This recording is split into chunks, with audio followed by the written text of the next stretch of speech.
vamos a citar un texto que lo usamos mucho. Colosenses 3:17 dice: y todo lo que hacéis, sea de palabra o de hecho, hacedlo todo en el nombre del Señor Jesús, dando gracias a Dios Padre por medio de él. Bueno, también hay otro texto en Primera de Corintios 10:31 que dice: si pues coméis o bebéis o hacéis otra cosa, hacedlo todo para la gloria de Dios. Creo que esta es una de las frases que más escuchamos en la iglesia, en las conversaciones con nuestros hermanos, y podemos resaltar esa frase: para la gloria de Dios. Y nos congregamos los domingos en la iglesia y lo hacemos, por supuesto, para la gloria de Dios. Cantamos alabanzas en la iglesia todos juntos y también lo hacemos para la gloria del Señor. Queremos que la predicación de la palabra, Dios en la predicación sea exaltado, solamente Él. Aún en la vida cotidiana, la vida que nosotros llevamos, decimos que en toda actividad del creyente debe ser hecha para la gloria de Dios. Y el texto que más citamos son estos dos: Primera de Corintios 10:31 y Colosenses 3:17. Pero quisiera decirle en esta mañana que en muchas ocasiones, por lo general, citamos estos textos fuera de su contexto. Y aunque es una frase muy usada por todos nosotros, los cristianos, también es muy trillada, se ha convertido pues en una frase muy popular en todo el pueblo del Señor. Y quizás en la mente de muchos, más que un principio de la palabra de Dios que domina y gobierna todas las áreas de nuestra vida, esta frase a veces se convierte en un eslogan sin sentido. ¿Por qué? Por la sencilla razón de que a veces no tenemos una idea clara, una idea bíblica de lo que es la gloria de Dios en sí misma. Podemos decir en otras palabras que antes de que nosotros nos preguntemos qué significa vivir para la gloria de Dios, qué significa que nosotros debamos glorificar a Dios en todas las cosas. De hecho, la Biblia nos enseña que el Dios que nosotros tenemos es glorioso, y tendríamos que preguntarnos en esta mañana qué significa el hecho de que lo que Él hace, ese Dios que tenemos, lo hace para su gloria. Romanos 11:36 dice: porque de Él, y por Él, y para Él son todas las cosas. Dice el apóstol Pablo: a Él sea la gloria por los siglos. Amén. ¿Qué concluye el apóstol Pablo en este texto? Que al Señor sea la gloria por los siglos de los siglos. ¿Por qué? Porque nuestro Dios es el Dios de la gloria. No es un Dios de la gloria, es el Dios de la gloria. El Salmo 24:8 dice: ¿quién es este Rey de gloria? Jehová el fuerte y valiente, Jehová el poderoso en batalla. Hechos de los Apóstoles, capítulo 7, versículo 2 dice: y él dijo: varones hermanos y padres, oíd, el Dios de gloria apareció a nuestro padre Abraham estando en Mesopotamia, antes que morase en Harán. Efesios 1:17 dice: para que el Dios de nuestro Señor Jesucristo, el Padre de gloria, os dé espíritu de sabiduría y de revelación en el conocimiento de Él. Isaías 6:3 dice: y el uno al otro daba voces diciendo: Santo, Santo Jehová de los ejércitos, toda la tierra está llena de su gloria. El libro de Isaías aquí dice que los serafines que están alrededor del trono alabando a Dios dicen, toda la tierra está llena de su gloria. Pero nos preguntamos quizás en esta mañana qué significa todo esto y qué importancia tiene para nosotros. Porque a veces uno va a la iglesia o cuando está escuchando un mensaje, uno quiere que el predicador prácticamente sea relevante, que sea el más importante. ¿En qué sentido? En que el predicador nos dé un tema que supla algunas de mis necesidades, que yo por supuesto entiendo que es mi necesidad. Por ejemplo, cómo luchar eficazmente contra la ira, cómo vencer el temor, cómo vencer la ansiedad, cuáles son los principios que puedan ayudar a mi relación matrimonial, en la crianza de mis hijos, en mi vida laboral. Y estos son los temas relevantes que el predicador debe tocar. Claro, aclaro en esta mañana, no es que sea malo abordar desde el púlpito estos temas, sino que la dificultad que muchos tenemos para no entender es lo que más necesitamos escuchar realmente. ¿Qué es lo que más necesitamos escuchar? Y lo que más necesitamos escuchar es acerca de la gloria de Dios, más que cualquier otra cosa. Lo que más necesito oír en mi vida es hablar acerca de la gloria de Dios. Lo que la iglesia necesita más que nada es escuchar acerca de la gloria de Dios. Y en algún sentido, tengo que decirlo con mucha tristeza, que a veces la debilidad de la iglesia en sentido general, o más que nunca de esta generación, se debe a la gran medida que tienen una débil imagen de lo que es Dios y quién es Dios. Y la debilidad de nosotros como iglesia en general se debe a esa gran medida, a la débil imagen que tenemos de Dios. Esa es nuestra debilidad. Muchos se apartan porque tienen una débil imagen de Dios. Muchos se van de la iglesia porque a veces pues predicamos tanto de un tema y eso está bien, pero no predicamos acerca de la gloria de Dios. Muchos tienen la imagen de un Dios utilitario y más bien Dios se vuelve dependiente de nosotros, no nosotros de Él. O de más bien un mesero celestial que está atento a todas mis necesidades. Y la verdad es que en este tiempo, en esta generación, el Dios de la Biblia, el Dios de gloria, ha pasado a ser un Dios más digno de lástima que de adoración. Cuesta muchísimo a veces tener una persona en la iglesia. Cuesta mucho. Y es más fácil apartarse que mantenerse. Hacemos programas, gastamos una cantidad de millones hasta de pesos.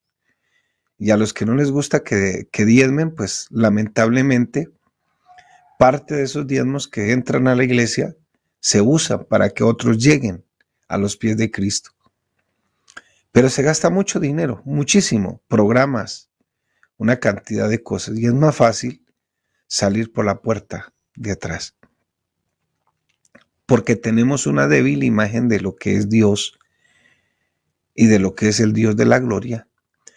Y una de las razones por las que hay tantas personas sufriendo crisis de ansiedad, crisis de temor, se debe al hecho de que estamos excesivamente centrados en nosotros mismos.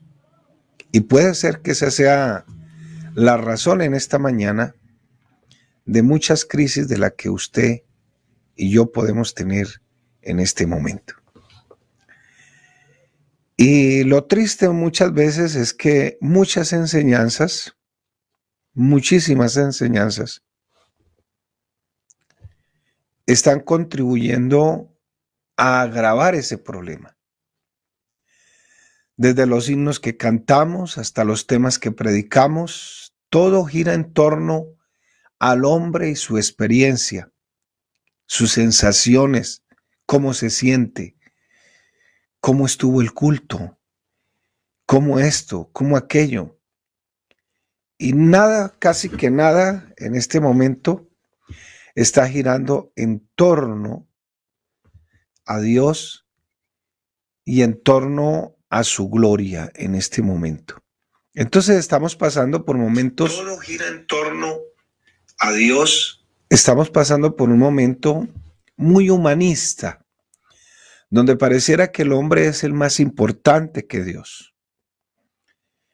Y si usted tiene una crisis de ansiedad, tiene una crisis emocional, si no quiere estar en la iglesia, etcétera, etcétera, porque cree que no le están prestando atención, déjeme decirle que ojalá usted pueda en esta mañana entender un poco que cuando nos enfocamos más en el Dios de la gloria y no en nuestro narcisismo y no en nuestro egocentrismo, vamos a obtener la victoria que Dios quiere que tengamos. A veces estamos tan demasiado absortos en nuestro estado de ánimo o en los beneficios que a corto plazo nos puede ofrecer el Evangelio, que todo eso ha venido a ser más importante. ¿Cómo me hace sentir esto? ¿Cómo me hace sentir aquello? Que es más importante que aquello que al Dios que yo estoy alabando y en el cual confío. Y a la larga todo esto produce más egocentrismo, más subjetividad y más personas con problemas emocionales. Hay gente, decía el hermano Álvaro en una ocasión cuando nos enseñaba acerca de la oración, que hay gente que se levanta derrotada después de haber orado hasta 3 horas.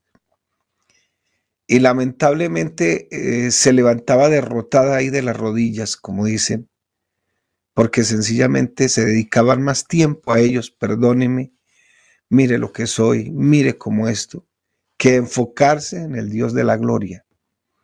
A veces dedicamos más 50 minutos para nosotros mismos y solo 10 minutos para el Dios de toda gloria. Y nuestro ego es un eje demasiado débil para que toda nuestra vida gire en torno a nosotros y no en torno a Él.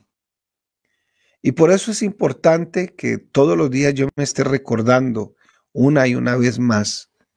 Y el salmista se autopredicaba, si usted lee Salmo 103, dice, oh alma mía, bendice a Jehová. Qué bueno que nos preguntemos en esta mañana, ¿quién es ese Dios en el cual hemos creído? ¿Quién es ese Dios en el cual confiamos? ¿Quién es ese Dios que vamos a adorar cada domingo? ¿Quién es ese Dios al cual servimos el resto de la semana? Pero pregúntese usted en esta mañana, ¿a qué se está refiriendo la Biblia cuando habla del Dios de gloria o la gloria de Dios? Primero, la esencia de la gloria de Dios y cómo se manifiesta esa gloria. Debemos tener eso en cuenta. Eso es lo primero que debemos tener en cuenta. ¿Qué es esa esencia de la gloria de Dios y cómo es que Dios manifiesta esa gloria? Y ojalá que al final esa frase que decimos, todo para la gloria de Dios, tenga un sentido más claro de lo que nosotros estamos diciendo. ¿Pero qué es la gloria de Dios? Bueno, es muy difícil definirlo de una manera totalmente satisfactoria. Es como hablar de la palabra belleza. Reconocemos la belleza cuando la vemos, pero a veces es difícil tratar de entenderla. Pero quisiera que en este momento usted pensara en algo. así como a veces vemos por aquí en el Catatumbo todos esos atardeceres donde el cielo se torna o se tiñe de tonos anaranjados y muestra unos listones azules, mientras el sol se va como ocultando, como una bola de fuego, y nosotros estamos como extasiados contemplando aquel espectáculo, y quizás haya una persona al lado suyo que está ahí viendo lo que usted está viendo, y usted dice de repente, wow, qué atardecer tan lindo, tan hermoso. Y usted quisiera que esa persona que está al lado suyo compartiera un poquito de esa sensibilidad artística que tenemos. Y si es así, si él lo va a compartir, entonces él va a entender perfectamente esas palabras que usted dice, wow, qué atardecer tan lindo, porque esa persona está contemplando la misma belleza que usted. Pero supongamos por un momento que no es así, que esa persona solo entiende palabras así como muy sofisticadas y que solo se puede expresar con expresiones gramaticales del diccionario, de forma que se voltea hacia usted con mucha apatía y le devuelve la pregunta, ¿cómo así? ¿Qué quiere decir usted con eso? ¿Podría explicarme de una forma más concreta por qué usted piensa que ese atardecer es hermoso? ¿Qué es lo que usted realmente quiere decir con ese adjetivo que usted ha usado en esa expresión? Oh, qué cosa tan hermosa, qué atardecer tan lindo. De inmediato, supongo yo que ese personaje apagó mis emociones. Esa persona nos ha puesto en una posición incómoda porque no resulta fácil expresar lo que estamos viendo acerca de toda esa hermosura que el mismo paisaje nos está mostrando. Algo parecido sucede cuando nosotros decimos que el Dios que tenemos es un Dios lleno de gloria. Podemos describirlo hasta cierto punto porque la Biblia nos da mucha información acerca de cómo saber que el Dios que tenemos es grandioso. Pero esa información será insuficiente. ¿Por qué es insuficiente? No para todos, sino para aquellos que carecen de sensibilidad espiritual. Es como el daltónico que no puede observar las cosas tan bonitas, mucho menos un atardecer. ¿Por qué? Porque no tiene esa sensibilidad. Y quizá nuestro trabajo como pastores, como predicadores, es dar a entender por medio de la exposición de la palabra y sabiendo de antemano que solo el Espíritu Santo es el que puede sensibilizar el corazón de una persona para que podamos responder a la gloria de Dios y que podamos reaccionar de forma apropiada. Que podamos decir en esta mañana, Señor, todo es para tu gloria, todo es para tu honra. Pero las palabras que la Biblia usa para referirse a Dios, al Dios de la gloria, tanto en el Antiguo Testamento como en el Nuevo Testamento, significan honor, valor superlativo, o sea, muy grande, riqueza, excelencia, reputación, magnificencia, esplendor. Todas esas palabras se usan en la Biblia para darnos una idea más o menos de lo que significa la gloria de Dios. Ahora, si queremos algo más elevado, más gramatical, John Piper dice lo siguiente, él es un teólogo. La gloria de Dios es la belleza y excelencia de sus múltiples perfecciones. Es un intento más o menos de decir cómo es ese Dios en su magnificencia y en su pureza. En Dios, créamelo, mi hermano, hay una plenitud infinita, desbordante de todo lo que Él es, de todo lo que Él fue. Podemos decir en esta mañana que la gloria de Dios es la armonía perfecta de todos sus atributos en un ser infinitamente hermoso y personal.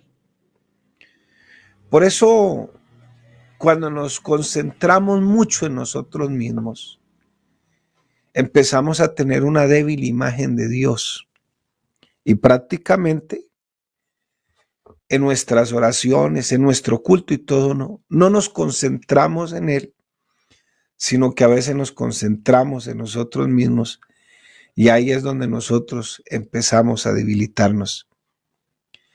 Y hablar de la gloria de Dios con todas estas palabras tan bonitas, a veces nos quedamos cortos. Nuestro Dios es una fuerza, no es una fuerza, perdón, como dicen algunos. La fuerza activa de Dios no es algo misterioso. El Dios que nosotros tenemos y que nos enseña la Biblia es un Dios, es un ser personal, con intelecto, con voluntad, con emociones, con autoconciencia. Posee un conjunto de atributos, un conjunto de características perfectamente balanceadas entre sí.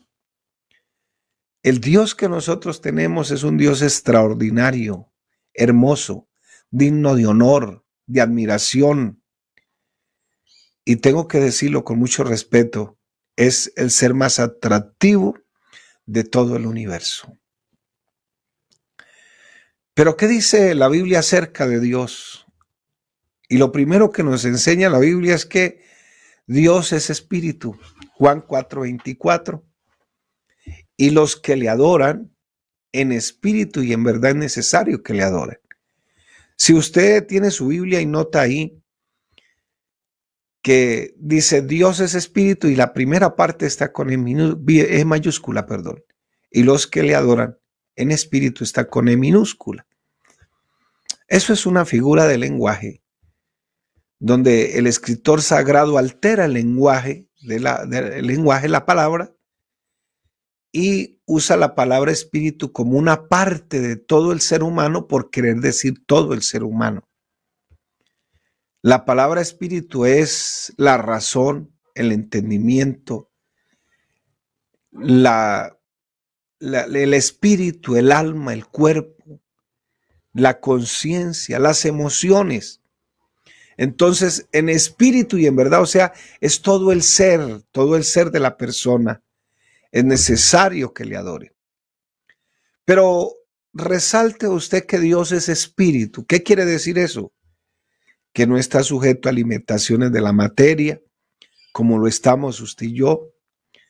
También es infinito, autosuficiente, que Él no depende de nada y de nadie para su propia existencia, ni para su propio bienestar. Cuando Dios se le reveló a Moisés allá en aquella zarza, le dice, yo soy el que soy. Tomé una frase por aquí de un filósofo muy conocido, José Ortega y Gasset, un filósofo español. Dice, yo soy yo y mis circunstancias. Yo soy yo y mis circunstancias.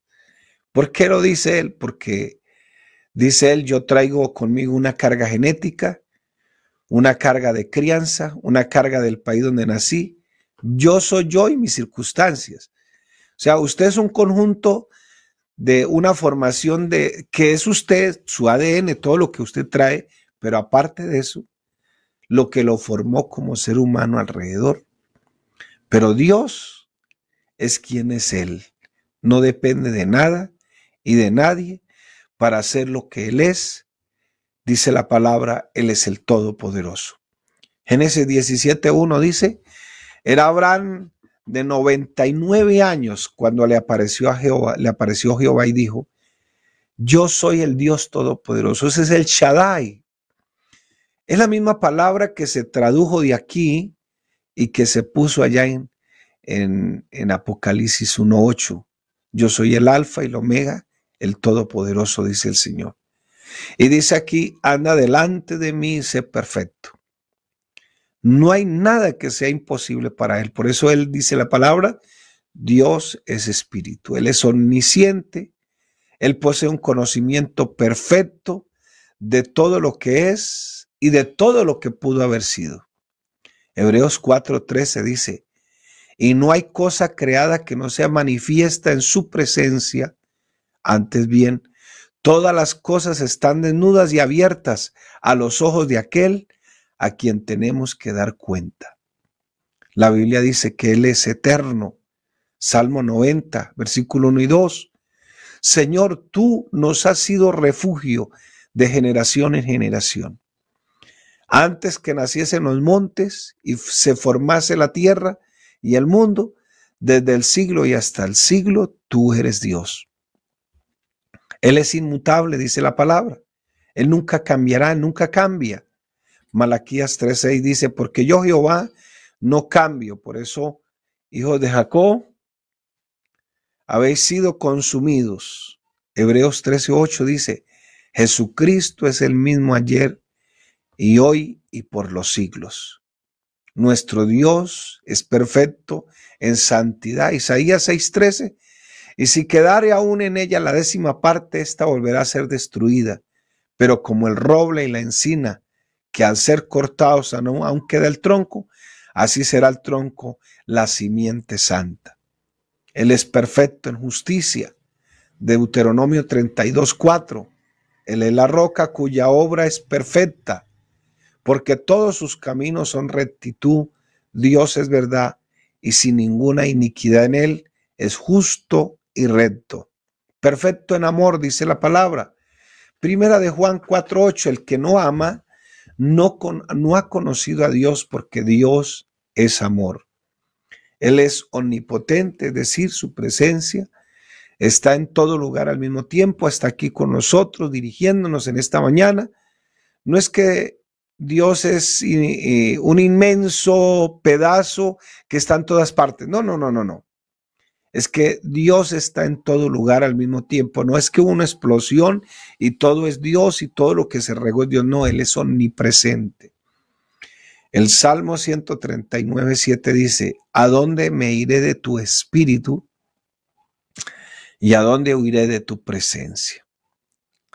Esa palabra presencia se tradujo de una palabra hebrea que significa cara. ¿A dónde me voy a ir de tu cara? En otras palabras, donde quiera que yo me meta, ahí está Dios. Todo Dios está en todo lugar al mismo tiempo.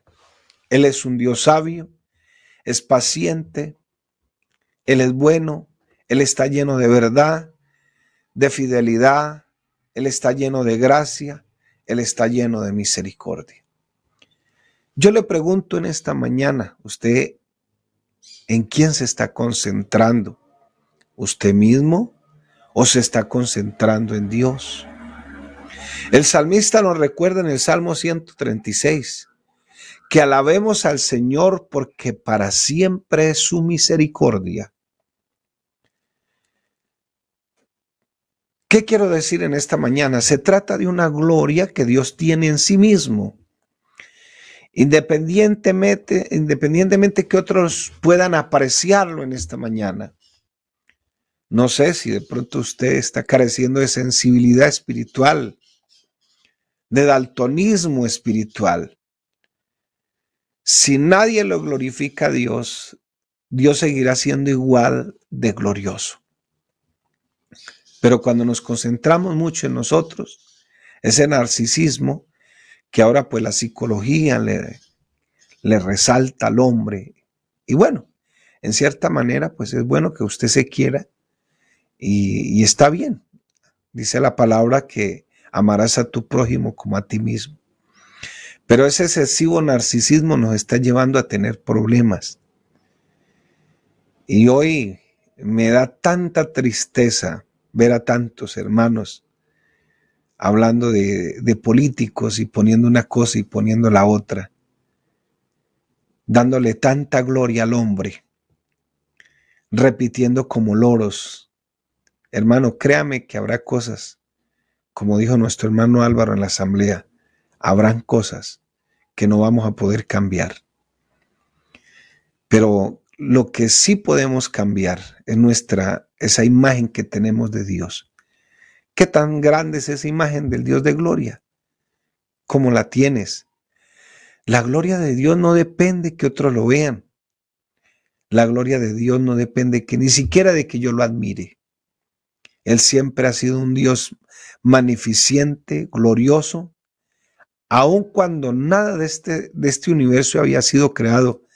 Sin embargo, en su amor, en su misericordia y en su bondad, Dios decidió compartir su gloria con otras criaturas.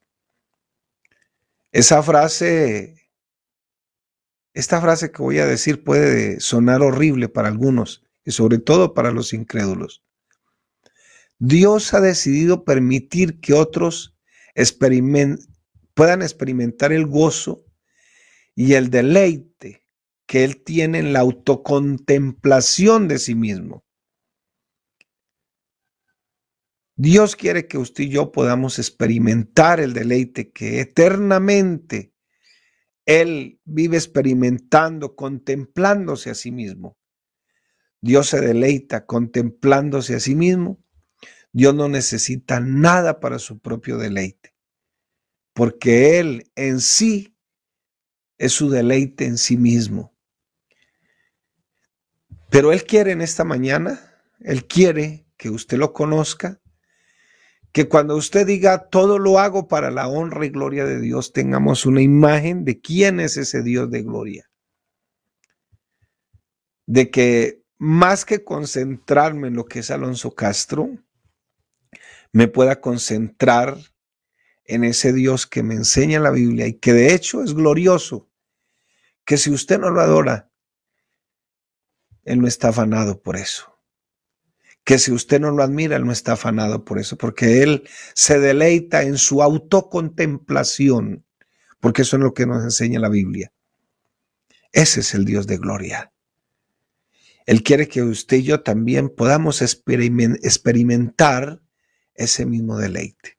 Y esto nos lleva a un segundo punto, que aunque esa manifestación de esa gloria de Dios era solo de Él, era intrínseca, Dios hizo visible esa gloria. ¿Cómo lo hizo visible? A través de la creación, dice la palabra. Todo lo creado lleva impreso el sello, el poder, la sabiduría de Dios, y así es que Él muestra su gloria. Dice el Salmo 19:1, los cielos cuentan la gloria de Dios y el firmamento anuncia la obra de sus manos. Si nosotros vemos la creación sin ningún prejuicio o perjuicio, podemos concluir que Él hizo la creación y que detrás de toda esa creación tiene que haber un ser muy inteligente, lleno de sabiduría, todopoderoso. La Biblia dice, los cielos cuentan la gloria de Dios. Y mira esta exhortación de Pablo, Romanos 1:20, porque las cosas invisibles de Él, su eterno poder y deidad, se hacen claramente visibles desde la creación del mundo, siendo entendidas por medio de las cosas hechas, de modo que no tienen excusa. Y este argumento que Pablo usa contra aquellos que se resisten a ver la gloria de Dios en la creación. Habla de los atributos invisibles de Dios. Y aquí está la creación. La gloria invisible de Dios se ha hecho visible, dice aquí el apóstol Pablo, a través de todo lo creado. Y la gloria de Dios se hace visible a los seres humanos que Él creó a su imagen y semejanza para que podamos hacer visibles también la gloria de Dios. Las dos ideas, imagen y gloria, están conectadas en la Biblia. Primera de Corintios 11:7 dice, porque el varón no debe cubrirse la cabeza, pues él es imagen y gloria de Dios, pero la mujer es gloria del varón. Por eso para Dios solo hay dos géneros, porque Él quiso compartir su gloria con el ser humano, o quiso que el ser humano viera su gloria. Por eso fuimos creados a imagen y semejanza de Dios, porque el varón no debe cubrirse la cabeza, pues es Él. Y no solamente el varón, sino las mujeres también.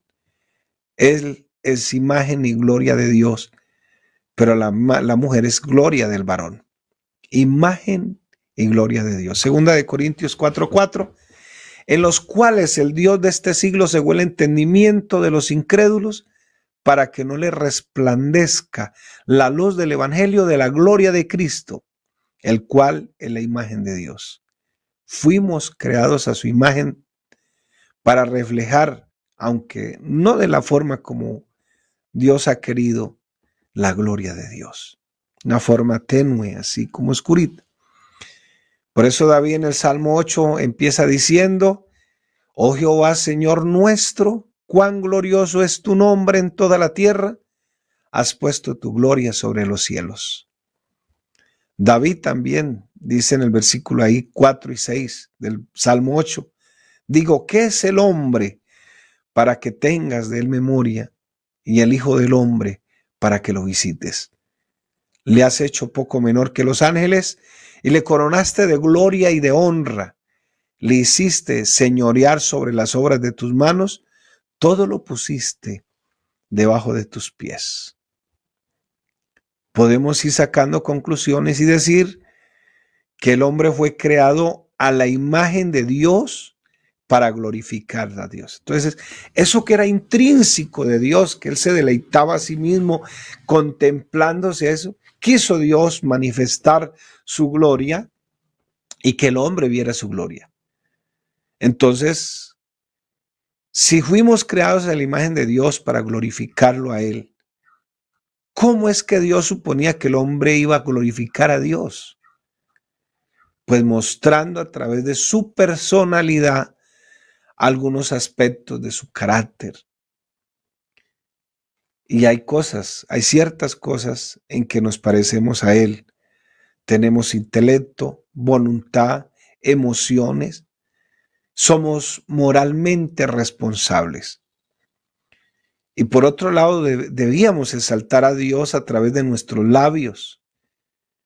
Debíamos alabar a Dios, ejercer dominio en su nombre sobre todo lo creado, para que Dios fuera reconocido, para que las excelencias de Dios puedan ser vistas a través de todas sus obras.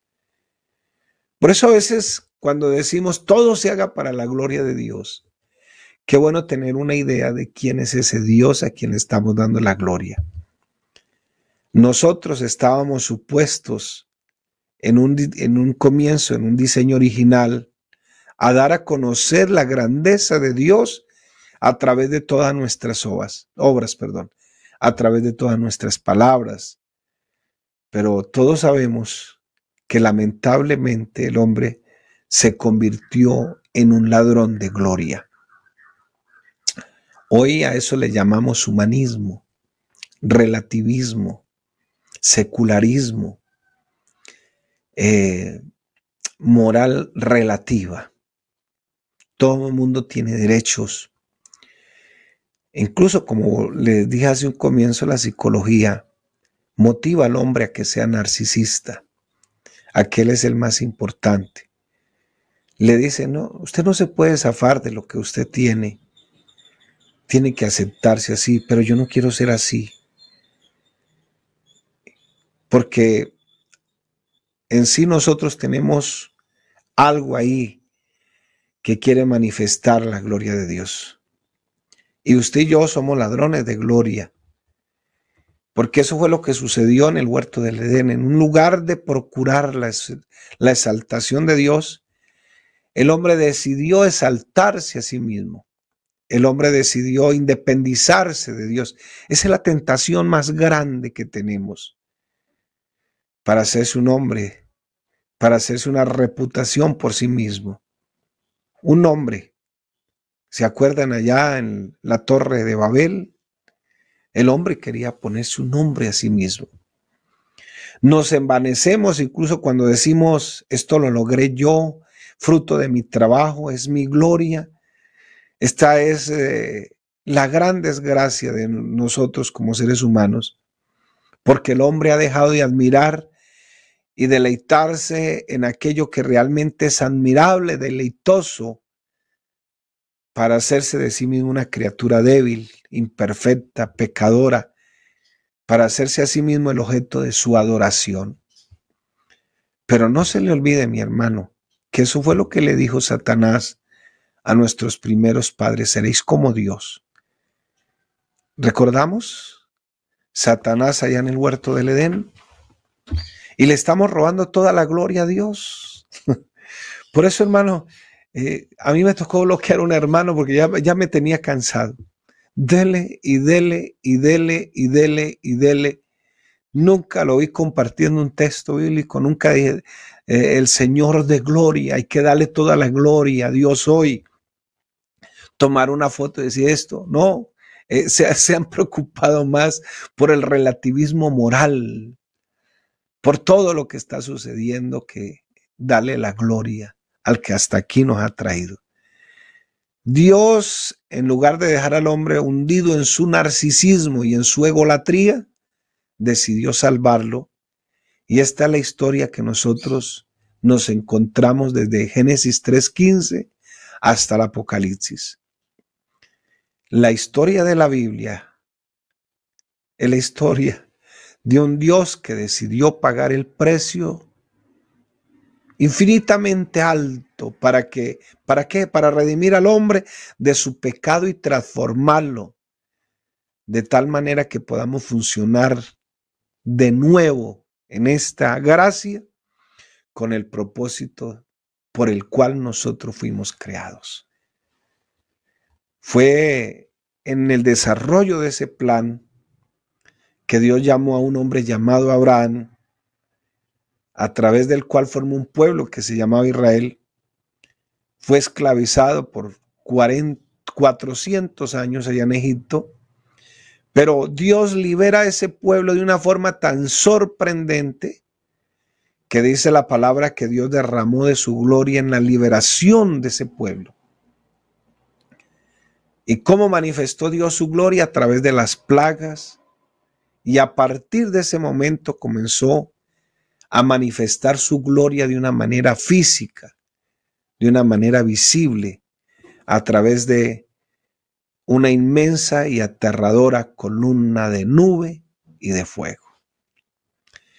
Y bueno, voy a dejar hasta aquí porque pues estoy preparando este tema acerca de la salvación, cómo se manifiesta Dios, cómo es esa gloria en estos tiempos, cómo nosotros glorificamos a Dios en nuestra vida. Si Dios nos da una oportunidad, entonces más adelantico, con ayuda de Dios, les termino. Quiero dejar un texto aquí para cerrar por el día de hoy. Éxodo 13, versículo 21. Y Jehová iba delante de ellos. No es que el Señor mandó una nube, porque algunos predican eso, ¿no? Que Dios mandó una nube de fuego, una nube para que les tapara. No, no. Mire lo que dice el texto sagrado. Y Jehová iba delante de ellos, de día en una columna de nube para guiarlos por el camino, y de noche en una columna de fuego para alumbrarles. Si usted en la tarde llega a su casa, Dios te bendice, Dios te da muchas bendiciones, y hay cosas que Él no quiere que hagas o que hagas, no es por tus capacidades, es porque Él va delante de ti siempre, para que en todo lo que hagamos, de palabra, de obra o de hecho, lo hagamos para la gloria de Dios. Y dice, a fin de que anduviesen de día y de noche. Dios les bendiga, mis hermanos. La paz de Cristo